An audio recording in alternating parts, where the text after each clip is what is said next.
Praise lord. ప్రస్తుతం మనము నల్గొండ జిల్లా తిప్పర్తి మండలంలో ప్రైజ్ లార్డ్. ప్రస్తుతం మనము నల్గొండ జిల్లా తిప్పర్తి మండలంలోని మౌజా మామిడాల అనేటువంటి ఒక కుగ్రామంలో మనం ఉన్నాం. ఇక్కడ ఈ యొక్క ఇమానియేలు ప్రార్థనా మందిరము యొక్క విశ్వాస కుటుంబాలు ఉన్నాయి. అందులో ఒక కుటుంబం అయినటువంటి బొంగరాల మాథ్యూ గారు, అలాగున కృపమ్మ గారి యొక్క జీవిత సాక్ష్యాన్ని వినాలని మనం ఈరోజు ఈ ప్రాంతానికి రావడం జరిగింది. కనుక వారితో మాట్లాడి వారి యొక్క సాక్ష్యాన్ని, విశ్వాస జీవిత సాక్ష్యాన్ని మనము వింటాము.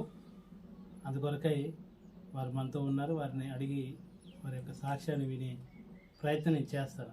ప్రైజ్ లార్డ్ అండి. Praise lord. మొదటిగా మీ పేరు, మీ పరిచయాన్ని చేసుకుంటారని ఆశపడుతున్నాను. మీరే. నా పేరు బొంగారాల మట్టయ్య. మీ తల్లిదండ్రుల పేర్లు? బాలయ్య, రావులమ్మ. ఓకే. ఎంతమంది మీ తల్లిదండ్రులకు మీ సంతానం? మేము ఇద్దరం, ఒక అక్క, నేను. ఓకే. మీ అక్కగారి పేరు? తిరుపమ్మ. Okay, right. మీ పేరు, మీ పరిచయం, మీ తల్లిదండ్రుల పేరు పరిచయం చేసుకుంటారా కృపమ్మ గారు? నా పేరు కృపమ్మ. నా తల్లిదండ్రుల పేరు సుందరయ్య, సాలమ్మ. మీ తల్లిదండ్రులకు మీరు ఎంతమంది సంతానం? 5 ఆడవాళ్ళు, 2 మగవాళ్ళు. మరి పేర్లు ఏమైనా చెప్పగలుగుతారా? చెప్తా. హృదయమ్మ. ఆడపిల్లల పేరు ఓకే. నేను, కృపమ్మ, రాయలు, ఎస్తేరు, షారా. ఓకే. అన్నదమ్ములు? ఏలియా, పౌలు. ఓకే, చాలా సంతోషం. అయితే మీరు ఇక్కడ ఉండేటువంటి స్థానిక సంఘానికి మీరు వెళ్తారని విన్నాము. అయితే మీరు ఎప్పుడు రక్షించబడ్డారు? ప్రభుని ఎప్పుడు ఎరిగినారు మీరు వ్యక్తిగతంగా? మీరిద్దరు కూడా ప్రభుని ఎప్పుడు ఎరిగినారు? ఎప్పుడు రక్షించబడ్డారు? 2008వ సంవత్సరం. మీరెప్పుడు ప్రభుని ఎరిగినారమ్మా? మేము మొదటి నుంచి క్రైస్తవులు. మా తల్లిదండ్రుల కాంచి క్రైస్తవులు. మీరు వ్యక్తిగతంగా ప్రభుని ఎరిగి రక్షించబడింది ఎప్పుడు?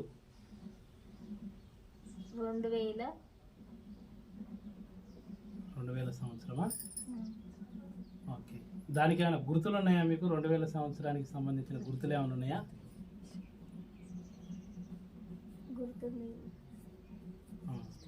అంటే సుమారుగా చెప్తారు కదా, మా బాబు, పెద్ద బాబు పుట్టినప్పుడు, లేదంటే పెద్ద పాప పుట్టినప్పుడు, మా చిన్న బాబు పుట్టినప్పుడు, మీ చిన్న బాబు పుట్టినప్పుడు. ఓకే, అది 2000 సంవత్సరమా? ఓకే, చాలా సంతోషం. అయితే మీరు చెప్పండి, మీ బాల్యము, మీ యొక్క విద్యాభ్యాసం గురించి చెప్పండి. మీరు. నాది బాల్య విద్యాభ్యాసం ఇక్కడే మాండాలనే ప్రాథమిక పాఠశాలలో 1 నుంచి 5వ తరగతి వరకు, అక్కడి నుంచి హై స్కూల్ 6 నుంచి 10వ తరగతి వరకు మామిడాల్లో ఉన్న జిల్లా పరిషత్ హై స్కూల్లో జరిగింది. అక్కడి నుంచి ఇంటర్మీడియట్ నల్లగొండలోని నోబుల్ జూనియర్ కాలేజీలో intermediate first year, second year చేయడం జరిగింది. ఇంటర్లో ఏ గ్రూప్ చేశారు? ఏ ఇయర్ చేశారు? బైపీసీ గ్రూపు 1995లో. వాళ్ళు 95లోనే ఇంటర్మీడియట్ చదివారు. ఆ రోజుల్లో అంటే మంచి చదివారు మొత్తానికి. సో మీ బాల్యంలో ఉండేటువంటి మీ జ్ఞాపకాలు, మీ యొక్క విలేజ్ జ్ఞాపకాలు ఏమైనా చెప్పగలుగుతారా? చిన్ననాటి జ్ఞాపకాలు, మీ యొక్క బాల్య జ్ఞాపకాలు. చిన్ననాటి జ్ఞాపకాలు అంటే మేము ఆ రోజు చిన్నతనంలో కూడా మేము ఇక్కడ ఉండబడిన ఒక గురువు గారు అయిన కొత్తపల్లి జేకబ్ గారు, వారి యొక్క సలహా ప్రకారం మేము చిన్నతనంలో కూడా, నేనైతే ఎక్కువ కాలం దేవుని ఇంటిలో గడిపిన, నాకు తెలియకపోయినా నేను కానీ మా ఫ్రెండ్స్తో కలిసి మేము దేవుని మందిరంలో ఉండటం కానీ, కొన్ని పనులు చేయటం కానీ. ఆ రోజుల్లో దేవుని మందిరం కమ్మలతో కప్పబడి ఉన్నది. అది పటం కానీ కప్పేటప్పుడు కానీ, లేదా గోడలు అట్లా అవి చేసేటప్పుడు కూడా వాళ్ళతో మేము పెద్ద పనులు చేయలేకపోయినా చిన్న చిన్న పనులలో అట్లా సహకారం అందించేవారిగా, మరి అదేవిధంగా మరి మందిరానికి మామూలుగానే వచ్చి పోతుండే వాళ్ళం. సహవాసం, సహవాసం స్నేహితులతో పాటు. ఓకే. పల్లెలు అంటే సహజంగా గుర్తొచ్చేది ఏంటంటే ఈత చెట్లు, తాటికాయలు, బావులు, ఏర్లు, సెరయేర్లు, ఈత కొట్టడము, రకరకాల జ్ఞాపకాలు ఉంటాయి. అలాంటి జ్ఞాపకాలు మీకు ఏమైనా ఉన్నాయా? ఉన్నాయి. మా ఊర్లో వాగు ఉంది. మరి వానాకాలం వచ్చిందంటే వర్షాలు వస్తే వాగు మంచిగా వచ్చేది. వచ్చిన వాగు అది కొంచెం తగ్గింపు అయిన తర్వాత మేము వాగులో పోయి స్నానాలు చేసేది, ఈతలు కొట్టేది. మరి మా ఊర్లో అప్పుడు కర్ణం వల్ల బావులని ఉండే, ఒక బావి శామతోట బావిని ఉండే. మరి ఆ బావిలో ఫుల్గా నీళ్లు ఉండేవి. ఆ బావి చుట్టూ అందమైన ఒక మామిడి తోట ఉంది. మేము బాల్యంలోనే ఆ బావిలో ఈతకెళ్ళి ఆ మామిడి పండ్ల కోసం ఆ చెట్లు ఎక్కేవాళ్ళం. మామిడి పండ్లు తెంచుకొని ఈ మామిడి పండ్లు తినుకుంటూ కూడా మేము బావుల్లో పిల్లలతో కలిసి మంచిగా ఈతలు కొట్టి ఉండేటోళ్ళం. అలా కొంతకాలం మా జీవితంలో కూడా చిన్నతనంలో సంతోషం అనేది అయ్యంటి తీపి జ్ఞాపకాలు ఆ విధంగా జరిగిపోయినాయి. ఓకే. అంటే మామిడాల అనేసరికి ఒక చరిత్రాత్మకమైనటువంటి కొన్ని సంఘటనలు ఉన్నాయి. అంటే హిస్టారికల్ ప్లేస్ అంటారు దీన్ని. ఎలాగంటే ఇది రజాకార్లు వెళ్ళినటువంటి ప్రదేశం అని, తర్వాత దొరలు పరిపాలించినటువంటి ప్రాంతం అని, దొరల గడీలు ఇక్కడ ఇప్పటికి ఆనవాళ్ళు ఉన్నవని, ఈ ఊరికి బురుజులు ఉన్నవని, ఈ ఊరికి ఆనాడు దొరలు తవ్వించినటువంటి చెరువులు ఉన్నవని అంటారు. వాటి విషయంలో మీకు ఏమైనా అవగాహన ఉందా? కొద్దిగా మాత్రం మాకు తెలుసు, పెద్దలు చెప్పినాయి. ఈ యొక్క మామిడాల గ్రామానికి దరిదాపుల ఇటు పాములపాడు సరిహద్దు కానీ, అటు సరువారం, ఇటు చెరుకుపల్లి, ఇటు మండలాపురం, అటు మంగళపల్లి, ఇటు గోరెంకలపల్లి, ఇటు ఇండ్లూరు, ఈ విధంగా మా చుట్టూ సరిహద్దు పొలిమేరలు ఉండేవంట. ఈ ఊరి దొరలు గడ్డవారు మంచి పేరున్న వాళ్ళంట. మరి ఆ దినాల్లో కూడా వాళ్ళు దొరలు ఉండి ఈ మా యొక్క మామిడాల గ్రామంలో 9 బురుజులు ఉన్నాయట. 9 బురుజులు దొరవారు కట్టించారంట. ఆ దినాల్లో మరి యుద్ధాలు సంభవించాయి కదా, ఒక దొరతోని కొట్టాలు జరిగి ఈ గ్రామాలు ఆక్రమించుకోవటానికి ఆ విధంగా జరుగుతుందని బురుజులు కట్టించి ఆ బురుజుల మీద మరి సాగలు వాళ్ళని కావలు ఉంచేదంట. ఆ విధంగా మా ఊరికి ఒక చరిత్ర ఉంది. ఈ ఊరిలో కూడా దొరవారు మంచి వ్యవసాయం చేసేవారంట. మరి దొరలతో పాటుగా ఈ ఊరిలో కూడా ఒక క్రైస్తవ కుటుంబం నుంచి కడియం అబ్రాహం కూడా మంచి వ్యవసాయదారుడట. మంచి మాట నేర్పారంట. దొరలతో సావాసం చేసినట. అటువంటి చరిత్ర కలిగిన గ్రామం మాది. ఇటువంటి గ్రామంలో కూడా దేవుడు కొంతమందిని ఏర్పాటు చేసుకొని మా గ్రామాన్ని కూడా రక్షించడం జరిగింది. ఇలాంటి తీపి జ్ఞాపకాలు కూడా మాకు చాలా గుర్తుగా ఉన్నాయి. క్రైస్తవ్యంలో ఉన్నటువంటి ఆనాటి నుంచి క్రైస్తవంలో ఉన్నటువంటి కొన్ని వంశాలు ఇక్కడ ఉన్నాయని తెలిసింది. అందులో ఏ వంశాలు మీకు ఏమైనా ఐడియా ఉందా?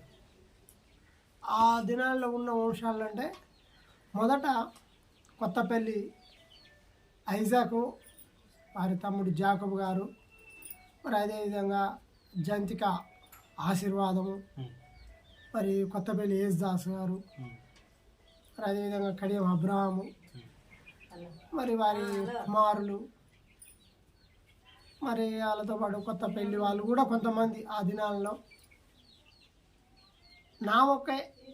నామక్రైస్తవాదులుగా ఉండేవారట వాళ్ళు. కానీ వీళ్ళైతే పూర్తిగా దేవుళ్ళు ఉన్నవారైతే జంతిక వారు, మరి కుమారి పగులయ్య, కుమారి ఎల్లయ్య, మరి అదేవిధంగా మరి కొత్తపల్లి జాకబు, ఐజాకు, కడియం అబ్రాహము, మరి అదేవిధంగా గంధం దేవదానం, దండెం గురువయ్య, యేసుదాస్ గారు, ఇలాంటి వారు కొద్దిమంది మాత్రమే దేవుల్లో ఉన్నారు. ఆ విధంగా ఈ గ్రామంలో ఆ విధంగా దేవుని పని కూడా జరిగిందంట. అయితే నేను చరిత్రపూర్వకంగా విన్న విషయం ఏంటంటే ఒక 8 తరాల నుంచి ఆ తర్వాత ఒక 4-5 జనరేషన్కి ముందు కొత్తపల్లి వెంకయ్య ఈ చుట్టుపక్కల ప్రాంతాల్లో క్రైస్తవుడిగా పేరు పొందినట్టుగా నాకు చరిత్రలో విన్నా నేను. మీకేమన్నా అట్టి విషయాలు వినరా మీరేమన్నా? మేము కూడా కొన్ని విన్నాం. కొత్తపల్లి వెంకయ్య గారు ఈ ఊరేనంట. ఆయన మరి ఇక్కడి నుంచి మండలాపురం దగ్గర వెళ్ళి మరి అక్కడ కూడా కొంత భూమిని సంపాదించి మరి అక్కడ ఒక అబ్రహాం తోటని ఏర్పాటు చేసుకొని వాళ్ళు అక్కడ దేవుని మందిరం కూడా అక్కడ నిర్మించుకొని వాళ్ళు మరి అక్కడ కూడా మరి వాళ్ళు కొంత దేవునిలో ఉన్నారని తెలిసింది. మేమైతే చూసిన వాళ్ళమైతే కాదు కానీ విన్నరు, చెప్తే విన్నాం. ఓకే, సరే, మంచిది. అయితే మేము విన్నటువంటి విషయం ఏంటంటే మాకు ఇక్కడ కనిపిస్తుంది ఈ చరిత్రకు సంబంధించినటువంటి ఆధారాలు మీ ఇంటి పరిసర చుట్టుపక్కల అలనాటి దొరల గడీలు, కోట గురుజులు కనిపిస్తున్నాయి, ఇక్కడ కనపడుతుంది కదా. అవును, అంటే మీకు అతి సమీపంగా మీకు పొద్దులేసి కనపడుతుంది అది ఉన్నాయి. కాబట్టి అప్పటి దొరలు గడ్డం వారు అని అన్నారు కదా, వారికి సంబంధించినటువంటి పేర్లు మీరు చరిత్రపూర్వకంగా విన్నటువంటి పేర్లు ఏమైనా చెప్పగలుగుతారా? ఒకటి ఇద్దరు జనరేషన్ల పేర్లు ఏమైనా?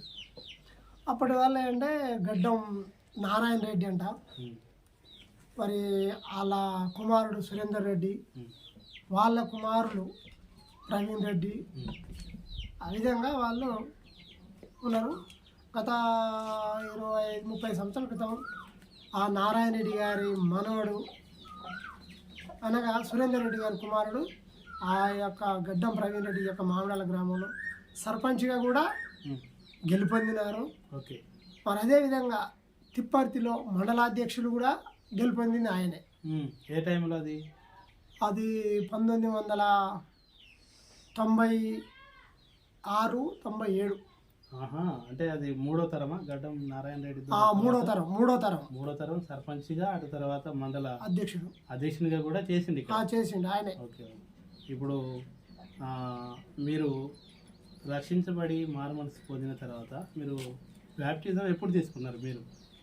మేము 27వ తారీఖు 2వ నెల 2012 సంవత్సరంలో. 2000. మీరు?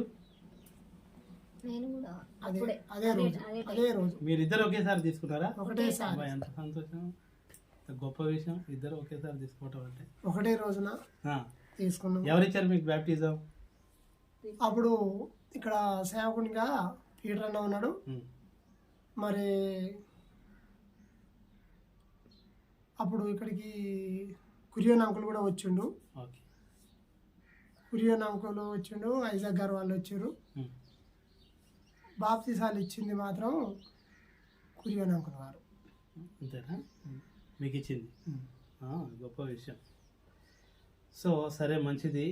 మీరు చాలా చక్కటి సాక్ష్యాన్ని ఇచ్చారు. ప్రస్తుతం మీరు వెళ్తున్నటువంటి సంఘంలో మీరు ప్రస్తుతం కలిగి ఉన్నటువంటి బాధ్యత, పని ఏదైనా ఉంది అంటే మీరు ఏం చెప్పగలుగుతారు? ఇప్పుడు ప్రస్తుతం అయితే మేము సంఘంలో మరి సంఘ బాధ్యులుగా సంఘంలో మరి నేను సంఘ పెద్దగా ఉన్నా. మరి అదేవిధంగా సంఘంలో మేము 6 సంఘ పెద్దలు ఉన్నారు. మొదటిగా కుమారి సుందరయ్య, రెండవదిగా కొత్తపల్లి దాసు, మూడవదిగా మాగి ఇస్రాయిలు, నాలుగవదిగా మరి కందుల రామస్వామి, ఐదవదిగా నేను బొంగరాల మట్టయ్య, ఆరవదిగా కుమారి జాష్వా. ప్రస్తుతానికైతే 6 సంఘ బాధ్యులుగా సంఘంలో వ్యవహరిస్తున్నాం. ఈ సంఘంలో ఎంతమంది ఉంటారు మొత్తం విశ్వాసులు? మామూలుగా మొత్తం వచ్చేసి 150-150 దానికి ఉంటారు సంఘం. 150 మంది. ఇంకా స్పెషల్ మీటింగ్స్ అట్లా అయితే ఇంకా పెరుగుతారు. 200 దాకా ఉంటారు. 200 మంది. చిన్న గ్రామం. మొత్తం మీ యొక్క మామిడాల గ్రామంలో ఓటర్ జనాభా ఎంత ఉన్నారు? మా యొక్క మామిడాల గ్రామంలో ఓటర్ జనాభా సంఖ్య 2800. ఓటర్ జనాభానే 2800 ప్రజెంట్గా. 2800 వితౌట్ ఒక 1300-1600 డివైడ్ అయిపోయినాయి. 2 గ్రామాలు గ్రామ పంచాయతీ నూతనంగా ఏర్పాటైనవి. అవి పోను కూడా ప్రజెంట్గా 2800 ఓటింగ్ ఉంది ఇక్కడ. పెద్ద గ్రామమే, ఆ మేజర్ గ్రామ పంచాయతీ ఇది, తిప్పర్తి మండలంలో, తిప్పర్తి మండలంలో మేజర్ గ్రామ పెద్ద పంచాయతీ. మేజర్ గ్రామ పంచాయతీ. అవును.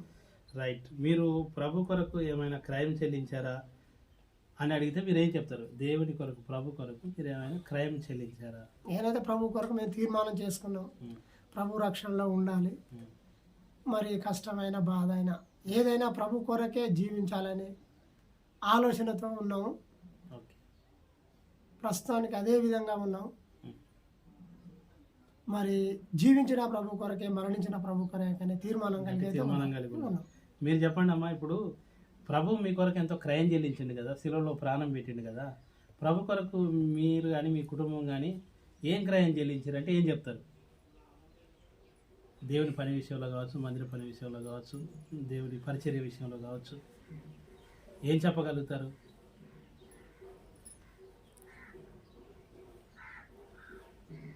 మీ దగ్గర ఒక నూతన మందిర నిర్మాణం జరిగింది కదా, అందులో మీ వ్యక్తిగత, మీ కుటుంబ పక్షాన ప్రభు కొరకు మీరు ఏం క్రయం చెల్లించి ఉంటారు?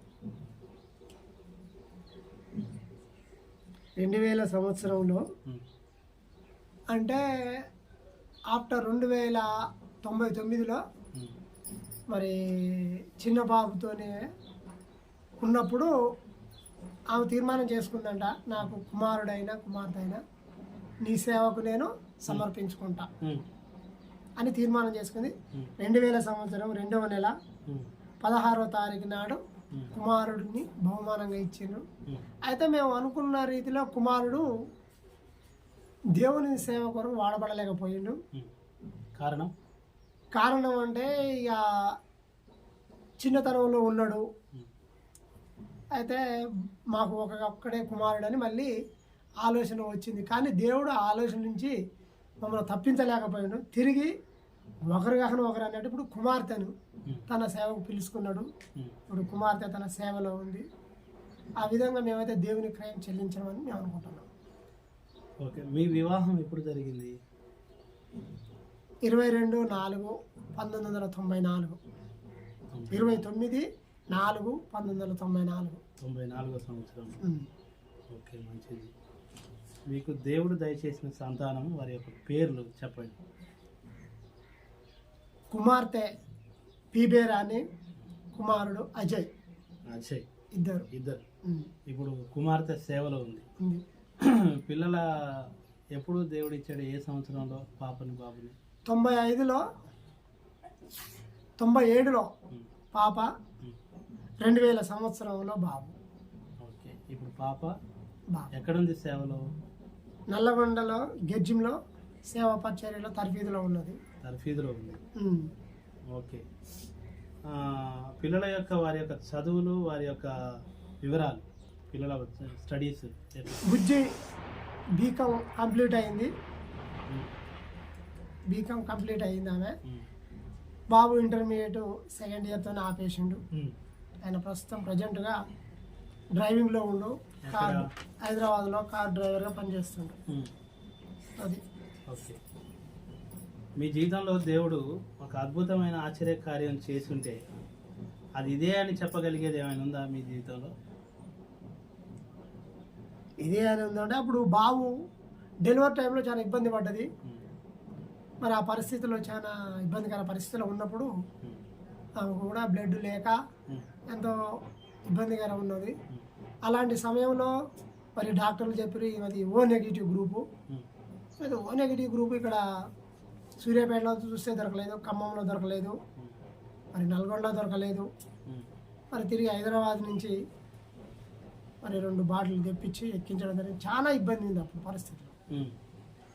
అప్పుడు డాక్టర్లు కూడా చెప్పారు అర్జెంటుగా బ్లడ్ కావాలి, ఎవరిదన్నా మీ వాళ్ళ గ్రూపు కలిసిన వాళ్ళంటే ఎవరు లేరు సమయానికి. ఆ విధంగా కొద్దిగా ఇబ్బంది అనేది ఎదుర్కొన్నాం. ఆ విషయంలో కూడా దేవుడు సహాయపడ్డాడు. బ్లడ్ కూడా అనుకూలంగా వచ్చింది. ఆ విధంగా తను ఎంతగానో సహాయపడుతూ వచ్చాడు. మీ జీవితంలో గొప్ప కార్యాలు జరిగింది, చేసింది. అయితే మీరు చెప్పండి, వివాహము నాటి నుండి నేటికి ఎన్ని సంవత్సరాలు అయి ఉంటుంది జనరల్గా? ఇప్పుడు 28 వెళ్ళి 29కి రన్నింగ్ వస్తుంది. 29వ సంవత్సరంలోకి అడుగు పెట్టబోతున్నారు మీ వివాహం జరిగి నేటికి. సో మీ బాల్య దినం నుంచి మీ వివాహ అనంతరము నేటి వరకు మీ యొక్క కుటుంబాలు దేనిపైన ఆధారితపడి జీవిస్తున్నాయి? ఇక మాకు ఆస్తులు అంటే పెద్దగా లేవు, కూలి నాలి పనుల మీదనే. ఉమ్, ఇక మేము ఇట్లా వేరే విలేజ్లకు పనుల నిమిత్తము వెళ్ళేవారం. మరి నాట్ల విషయంలో, వరి కోతల విషయంలో వెళ్ళి ఎక్కువగా వేరే గ్రామాల్లో కష్టపడి ఎక్కువ శ్రమ పడ్డాము. మేము ఒక్కలమే కాదు, మా గ్రామం మొత్తం, గ్రామంలో ప్రతి ఒక్కరూ కొన్ని పనుల నిమిత్తము గ్రామాలకు వెళ్ళి, వలసలు వెళ్ళి, అటు ఆంధ్ర సైడ్ కానీ లోకల్ సైడ్ కానీ వెళ్ళి చాలా పనులు చేసుకొని జీవనాన్ని కొనసాగించారు. మొత్తానికి వ్యవసాయ కూలీ కుటుంబాలు ఇవన్నీ కూడా. అవును. ఓకే. ఈ యొక్క జీవనంలో మీరు ఎదుర్కొన్నటువంటి శ్రమలు, మీరు చేసినటువంటి పనుల యొక్క రకాలు, ఎలాంటి వ్యవసాయ కూలీలు చేసేవాళ్ళు మీ జీవనం కొరకు? మా జీవనం కొరకు అయితే కోతలు కోసేది మేము, వరిచేలు కోసేవాళ్ళం, చెరుకు నరక వెళ్ళేవారు. ఎక్కువ వరిచేలు, చెరుకు నరకటము. మరి అదేవిధంగా నాట్లకు వెళ్ళేవారు. మరి ఇక మగవాళ్ళు అయితే అదేవిధంగా వేరే ఊర్లలో కూడా, వేరే సైడ్ కూడా మరి చెట్లు నరకడానికి వెళ్ళేవారు. ప్రజెంట్ కూడా అయ్యే పనుల్లో ఉన్నారు. కల్ప 99% అదే వర్క్లో ఉన్నారు గ్రామంలో. బొగ్గు తయారీ యొక్క కలపలో ఉన్నారు. ఈ గ్రామంలో నుంచి కూడా మరి అంతగానో పెద్ద ఉద్యోగస్తులు కూడా చాలా మంది లేరు, తక్కువ. అందరూ వ్యవసాయ కూలీలే. ఆ రోజుల్లో ఎవరు మరి స్టడీ పర్పస్లో లేరు, తల్లిదండ్రులు కూడా ఆర్థికంగా లేరు కాబట్టి ఎవరు ఆ దినాల్లో మరి జీతాలు ఉంచుకొని బతికిరు కాబట్టి ఉద్యోగస్తులు లేరు, స్టడీ పర్పస్ కూడా లేరు. అదే జీవనాన్ని అదే ఈ జనరేషన్లో మాత్రం కొద్ది మంది మాత్రం జాబులు వచ్చినాయి. కొంచెం డిఫరెన్స్ అనేది వచ్చింది, అప్పటికి ఇప్పటికి మార్పు వచ్చింది, కొద్దిగా మార్పు జరిగింది. సో అప్పటి జీవితానికి ఇప్పటి జీవితానికి వచ్చినటువంటి మార్పుల్లో భాగంగా ప్రస్తుత జీవన విధానాలు దేవుడు ఎట్లా మార్చింది? పర్వాలేదా? ఇప్పుడు పర్వాలేదు. ఇప్పుడు ఎక్కడికి వెళ్ళే పనులు లేవు. అంత ఎవరికి ఉన్నది 2 ఎకరాలు 3 ఎకరాలు ఎవరికి ఉన్నది వాటిని బట్టి బోర్లు వేసుకొని వాళ్ళ జీవనం కోసం మంచిగా వ్యవసాయం చేసుకుంటూ ఇప్పుడైతే ప్రజెంట్గా అయితే మంచిగానే ఉన్నారు. ఓకే, చాలా సంతోషం. అలాగే ప్రస్తుతము కష్టాలు, కన్నీళ్ళు, ఇరుకులు, ఇబ్బందులు, అడుగడుకులు, కలిమి లేబి, కష్ట సుఖాలు, వీటన్నిటిలో దేవుడు నడిపిస్తూ వచ్చిన ప్రస్తుతం మీ ఆరోగ్య పరిస్థితులు ఎట్లున్నాయి? ఈ ఆరోగ్య పరిస్థితులు అంటే ఇప్పుడు అంత అనుకూలంగా లేవు. ఏం పరిస్థితులు అప్పట్లో ఉన్న పరిస్థితులు ఇప్పుడు లేవు. మరి ఏజ్ పెరిగిన కొద్దీ శరీరంలో బలహీనతలు ఏర్పడుతున్నాయి, నొప్పులు, మరి రక్తహీనత, మరి అలాంటి కొన్ని పరిస్థితుల్లో ఉన్నాయి. అలాంటివి అయితే ఉన్నాయి. అది మీకు ఇప్పుడు ఎంత ఉంటుంది సుమారుగా వయసు? నాకు 51 వెళ్ళి 52 రన్నింగ్. 52 సంవత్సరాలు అంటే అర్ధాయుషు దేవుడు కాపాడిండు. ఓకే, సరే, మంచిది. చెప్పమ్మా, మీ తల్లిగారు ఇదే ఊరా? మా తల్లిగారు ఇదే ఊరు. ఓకే. మీ ఊర్లో ఒక మంచి సుందరమైనటువంటి మందిరం కనపడుతుంది. దాని నిర్మాణంలో మీరు ప్రత్యక్షంగా కానీ పరోక్షంగా కానీ పాల్గొందిరా? అసలు దాంట్లో పాల్గొందినాం. ఏం చేశారు అందులో? అందరం ఇక్కడ పల్లెటూరు అనే ఊర్లే ఒక పట్టణం అనేది నిర్మించుకున్నాం ఇమానుయేలు మందిరంలో. తలా ఎవరికి శక్తి కొద్ది వాళ్ళు తలా ఇంత మనం కష్టపడి అక్కడ దేవుని మందిరం కట్టుకోవాలి. మనం కట్టి దేవుని మనం ఘనంగా, మన ఇల్లు కంటే ఘనంగా ఉంచాలి. దేవుని ఇల్లు మనం చేసుకోవాలి. దేవుని ఇంట్లో మనం ఆరాధించాలి. అందరం కూడా మన గ్రామంలో ప్రతి వాళ్ళు కూడా రక్షణ పొందాలి. మనలో చూసి ఇతరులు మన మన ప్రార్థనలు చూసి మన ఎంత చూసి వాళ్ళు మందిరాన్ని చూసన్నా దేవుని ఇంటికి వస్తారేమో అని ఆశతో మేము అందరం కూడా ఈ ఊర్లో కుటుంబాలు తలా మా శక్తి కొద్దిగా వేసుకొని మేమంతా మందిరం కట్టుకున్నాం. మీరు మీ యొక్క సమయాన్ని, మీ శక్తిని మీ యొక్క దేవుడు ఇచ్చిన దాంట్లోనే మీ భాగాన్ని నమ్మకంగా ప్రభుకు సమర్పించుకొని మంచి మందిరాన్ని, సుందరమైన మందిరాన్ని నిర్మించుకున్నారు. ఆ మందిరాన్ని కూడా చూసాము, చాలా బాగుంది. అంటే ఈ యొక్క పల్లెటూరుకి పట్టణంలా తలపించేటువంటి ఒక సుందరమైనటువంటి మందిరాన్ని దేవుడు మీకు అనుగ్రహించినది. చాలా వందనాలు. కనుక మీ యొక్క లక్ష్యం, మీ అంతిమ లక్ష్యం, మీ చివరి తుది శ్వాస వరకు మీరు దేవుని కొరకు ఎట్లా జీవించాలని మీరు అనుకుంటున్నారు? బ్రతికినా దేవుని కోసమే, చచ్చినా దేవుని కోసమే. మనం ఎట్లా మనం చేసిన మేలులని దేవుడు మనం మనవద్దు. ప్రతిదీ కూడా దేవుని మేలు మనం మర్చిపోవద్దు. ఇంత ఉన్నా కానీ బ్రతికినా, లోకంలో బతికినా మనం దేవుని కోసమే బతకాలి అని ఒక తీర్మానంలో, మరణించినా దేవుని కోసమే మరణించాలి, మనకి ఎలాంటిది మనకు వద్దు అని ఆ యొక్క తీర్మానంలో మా కుటుంబంలో ఒక తీర్మానించుకున్నాం. ఓకే. చివరిగా మీకు ప్రథమ సంతానమైనటువంటి మీ ప్రథమ కుమార్తె, మొట్టమొదటి సంతానం, ఎవరైనా కూడా సరే ప్రభుకి సమర్పించుకోవాలి, లేదంటే దేవుని సేవ కొరకే ఇవ్వాలంటే వెనక ముందు ఆడతారు. మీరు మొట్టమొదటి సంతానమైనా కూడా ఇంటికి పెద్దది ఆడపిల్ల, దేవునికి సేవ కొరకు మీరు సమర్పించుకున్నారు. సో దాని విషయంలో మీ యొక్క ఫీలింగ్, అంటే మీ యొక్క ఫీలింగ్ ఎట్లా ఉంది అన్నమాట, ఎట్లుంది చెప్పగలుగుతారా? మాకేమి దేవునికి సరే ఆమె తీర్మానంలో ఉన్నది కాబట్టి మనం సరే అని ఆమె తీర్మానంకు మేము ఒప్పుకున్నాం. సరే ఆమె చేసిన తీర్మానం మనం ఎంతసేపు ఉన్నా కానీ ఈ లోకంలో ఏమి లేదు, దేవుని కొరకు సేవలో ఉంటే మనకు ఒక నిరీక్షణ అక్కడ అనేది మనకు ఉంటుంది అనేది కుమార్తెని మాలో ఎలాంటి ఫీలింగ్ లేకుండా దేవునికి ఇచ్చేసి అప్పగించేసి. అంటే ఇప్పుడు మీకు ఎలాంటి బాధ అయినా సంతోషమా? సంతోషంగా దేవుని కొరకు సమర్పిస్తున్నారు. అంటే కొద్దిగా బాధాకరంగా అనిపించింది ఫస్ట్ లా, పోయినప్పుడు దుఃఖం అనిపించింది. అదే ఒకే ఒక కుమార్తె కదా అనేది కొంచెం బాధ అనిపించింది. మళ్ళా ఏమనిపించింది, మళ్ళా బలి అర్పించిండు, ఒక్క కుమారుడే కదా దేవునికి ఇచ్చిండని ఇచ్చింది. అబ్రహాం ఒక్క కుమారుడే కదా ఇచ్చేసిండు, ఎందుకు నా బిడ్డను కూడా అట్నే ఇస్తా అని మళ్ళీ నేను ఒక తీర్మానానికి వచ్చేసిన. తీసుకుపోయిన కాడ దుఃఖపడ్డా, బాగా ఏడిసిన, సేవకుల ముంగల కూడా బాధపడ్డా, ఏడిసి మళ్ళీ ఇంటికి వచ్చినాక కూడా ఏడిసిన. చాలా మళ్ళీ 2 రోజుల తర్వాత మళ్ళీ నా మనసులో నేను అందరికి ఫోన్లు చేసిన, నా అక్కలకు, నా చెల్లెళ్ళకు అందరికి ఫోన్లు చేసిన, ఏడిసిన బాగా. ఇట్లా పోయింది, నాకు బాధ అవుతుందని ఏడిసిన. ఇక మా అక్క చెల్లెళ్ళు ఏమన్నారు, అక్క దేవుని కోసమే కదా పని చేసేది, ఎవరి కోసం చేస్తుంది, బయట చేస్తే చాలా ఇబ్బందులు, దేవుని సేవలో ఉంటే దేవుడు ప్రతి దాంట్లో మనలా చేస్తాడు, ప్రతి పనిలో మన ఆశీర్వదిస్తాడు అక్క, నువ్వేం బాధపడకని నా చెల్లెలు నా అక్క చెప్పేసింది. ఇక బాధపడ్డగానే ఏడిసినా కానీ మళ్ళీ నేను వెనక తిరిగి సరే అయితే మళ్ళీ నేను ఎవరికి దేవుని ఇంట్లోనే ఉంది కదా నాకేం బాగలేదని మళ్ళీ నేను ఒక నిర్ణయంలోకి వచ్చి ఇక సంతోషపడ్డాను. చాలా సంతోషం మీ యొక్క సాక్ష్యాన్ని ఈరోజు మా ముందు ఉంచినందుకు. కనుక ఇక బేతేలు మాడుగులపల్లి యూట్యూబ్ ఛానల్ ద్వారా మునుముందు ఇంకా ఎన్నో ఇక సాక్ష్యాలను మీ ముందుకు తీసుకురావాలని ఆశపడుతున్నాం. కనుక మా కొరకు, మా యొక్క యూట్యూబ్ పరిచర్య కొరకు, మా యొక్క బేతేలు సంఘ పరిచర్య కొరకు మీరందరూ ప్రార్థన చేయాలని ప్రేమపూర్వకంగా మీ అందరినీ తెలియజేస్తూ అందరికీ కూడా ప్రైజ్లాడు.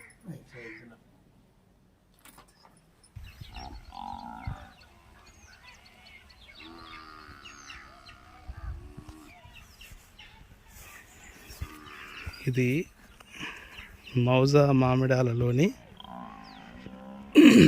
దొరవారి, అలనాటి దొరవారి కోట గురుజు, దొరవారి కోట అన్నమాట.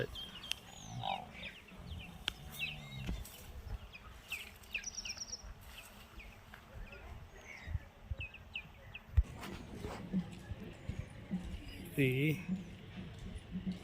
ఇమ్మానుయేలు ప్రార్థన మందిరము, మామిడాల.